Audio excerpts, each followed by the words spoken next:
전 세계 마이너가 되고 싶다. 천만 영화 부산행부터 OTT 시리즈 기생수 더 그레이까지 독보적인 장르로 세계를 사로잡은 연상호 감독님을 뉴스룸에 모셨습니다. 어서 오세요. 안녕하세요. 영화감독 연상호입니다. 네, 반갑습니다. 기생수 더 그레이가 지금 OTT 글로벌 1위를 기록하기도 했고 좀 어떻게 이런 평가와 관심들을 받아들이고 계신가요? 아무래도 뭐 작품 낼 때마다 좀 어떤 반응이 있을까 좀 걱정이 되는 건 사실인데 이번에는 이제 봐주신 분들도 좀 있는 것 같고 또 보신 분들의 또 만족도나 이런 것들이 높은 편인 것 같다는 생각이 일단 들었고요. 그리고 네. 작품 내에 있는 메시지들을 잘 읽어주셨다라는 부분이 많이 보이는 것 같아서 감사하게 생각하고 있습니다. 가장 담고 싶었던 메시지가 있을까요? 일단은 뭐 인간이 살아가는 데에 있어서 조직과의 관계, 그다음에 이제 공존이란 무엇인가, 뭐 그런 주제를 조직이 개인을 대하는 태도 같은 것을 보여줌과 동시에 사실은 그렇다면은 우리들은 혼자 살아야만 하나? 라고 한다면 작품에서는 사실은 그건 아니다라는 태도를 좀 취하고 있는 것 같아요. 그게 아마 의지하며 살아간다라고 하는 건 무엇인가를 좀 생각해 볼 수 있는 기회 같은 게 작품 내에 있는 게 아닌가라고 생각하고 있습니다. 그 조직 말씀을 하셔서 작품 안에서 이번에 기생수에서도 그랬고 지옥에서도 그렇고 조금 부정적인 조직의 대표적으로 나오는 거가 교회라고 저는 보여지더라고요. 근데 또 교회를 굉장히 열심히 다닌다고 하셔가지고 이거는 어떤 생각으로 이렇게 교회라는 집단이 계속 등장을 할까요? 이데올로기 같은 것을 통해서 조직이 묶어지는 것은 좀 더 재미있는 요소인 것 같아요, 사실은. 정신적인 걸로 묶는 거죠, 사실은. 그런 의미에서 사실은 어떻게 보면 작품에서 좀 자주 종교에 관한 묘사들이 좀 나오긴 하는데 뭐 사실은 그거 자체는 이제 종교에 대한 이야기를 하기보다는 사실은 어떤 이데올로기로 묶여져 있는 조직의 모습을 좀 보여주기 위한 뭐 소재였다라고 생각하고 있습니다. 그 기생수 안에서 시각적으로 어떤 면에 좀 가장 공을 들이셨나요?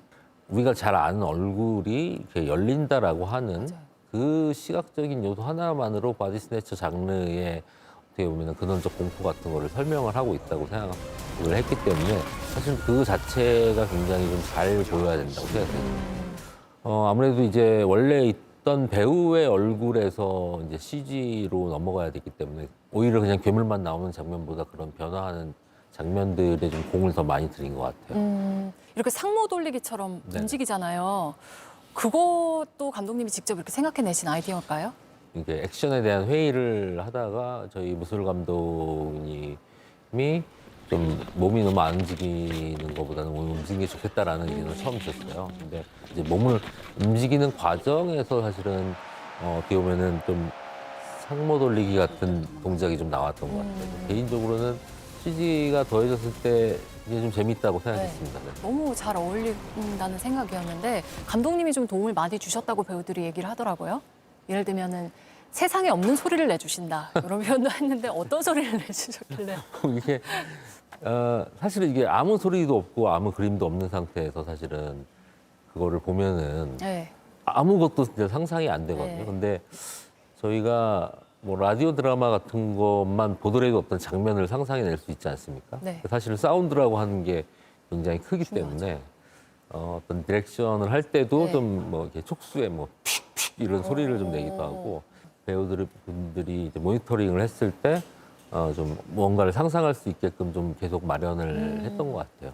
근데 감독님은 뭐 시나리오 집필도 하시고 연출도 하시고 제작도 하시고 다 하시는데 그렇게 직접 연기도 해보고 싶다 이런 생각을 혹시 해보신 적이 있나요?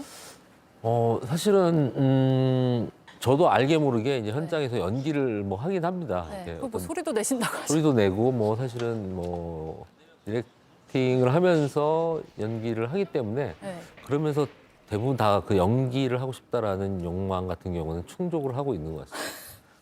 아 디렉팅 현장에서. 네네. 알겠습니다.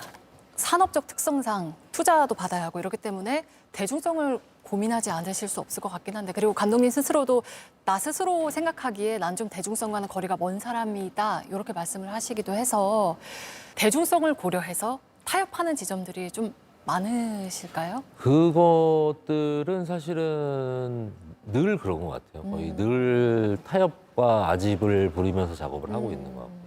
제가 대중의 한 사람이다라고 여기는 것들이 되게 중요한 요소인 것 같아요. 어쨌든 제가 원하는 것들이 사실은 어떻게 보면은 대중이 원하는 걸 수도 있겠다라는 생각을 하고 있죠. 근데 네. 그 수가 얼마나 되느냐는 잘 모르긴 하죠. 근데 그래서- 그거는 뭐 결과로 이미 여러 번 입증을 해주고 계시기 때문에 그래서 글로벌이 절실합니다. 이게 한국만의 수 가지고는 저 같은 사람이 많지 않은 것 같아서 전 세계에 저 같은 네. 사람들을 모아야지만이 그래도 이만큼이 나오지 않나? 뭐 그 정도 생각을 하고 있는 것 같아요. 여러 작품들, 감독님 작품을 쭉 보면 초기에 비해서는 조금 그 작품에 드리워졌던 어둠이 서서히 좀 거쳐간다 이런 느낌이 들던데 제가 맞게 느끼고 있는 걸까요?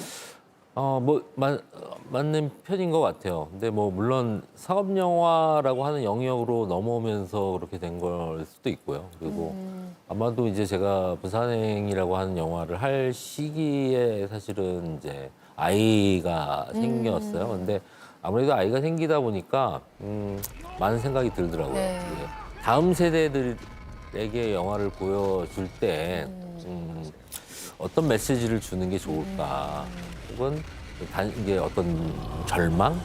뭐 이런 것들을 그냥 절망적인 형태로 그냥 내 보이는 것에 대한 책임감 같은 게 좀 생겼다라고 보시면 될 것 같아요. 정말 초기에 내놓으셨던 단편 작품 중에 네. D의 과대막상을 치료하는 병원에서 막 치료를 끝낸 환자가 보는 창밖 풍경. 네. 이 작품을 보고 싶어하는 팬들이 사실은 되게 많거든요. 네네. 공개하실 생각이 있으실까요? 제가 전혀 없습니다. 왜죠? 뭐라고 해야 될까요? 그러니까 그 작품이 한 20살, 21살의 연상호가 만든 작품이고 네. 거기에는 그냥 21살의 연상호가 그냥 그대로 네. 있는 작품이에요. 네. 보여주시면 되잖아요. 그 21살의 연상호가 싫더라고요, 제가. 너무 싫어가지고. 왜냐하면 너무 뭐라고 해야 될까요? 공명심과 겁먹과 그런 것들에 그냥 어떤 거 똘똘 뭉쳐 있는 상태에 나온 작품이어서 그거를 보는 것 자체가 너무 괴롭고 그래서 사실은 한 번 어디서 상영을 한 적이 있었는데 네. 그 상영 이후로는 다시는 하지 말아야겠다는 생각을 좀 하고 있어요. 그래도 보고 싶습니다. 그때 연상호가 있기 때문에 지금의 연상호도 있는 거니까. 뭐 물론 그렇죠. 네. 물론 그런데 그거를 남들한테까지 보여줄 필요는 없는 것 같아요. 알겠습니다. 적당한 존중과 조롱을 받으면서 오래 일하고 싶다. 이런 생각을 밝히신 적이 있는데 지금도 같은 생각이실까요? 사실은 솔직히 얘기하면 그냥 존중만 받으면서 하고 싶죠. 근데 그거는 뭐랄까 존중만 받는 삶이라고 하는 거는 사실은 좀 들뜨는 삶인 것 같아요. 예. 그건 사실은 오히려 좀 그렇게 행복한 삶은 아닌 것 같고요. 저는 좀 들뜨는 삶보다는 그냥 할 일을 하는 삶을 지속적으로 하는 게 되게 좋은 것 같습니다. 곧 지옥2도 나오고 뭐 영화도 찍고 계시다고 했고 다음에는 또 어떤 세계로 우리들을 초대하실지 기대하면서 기다리고 있겠습니다. 네, 연상호 감독님과 함께했습니다. 네, 감사합니다. 네.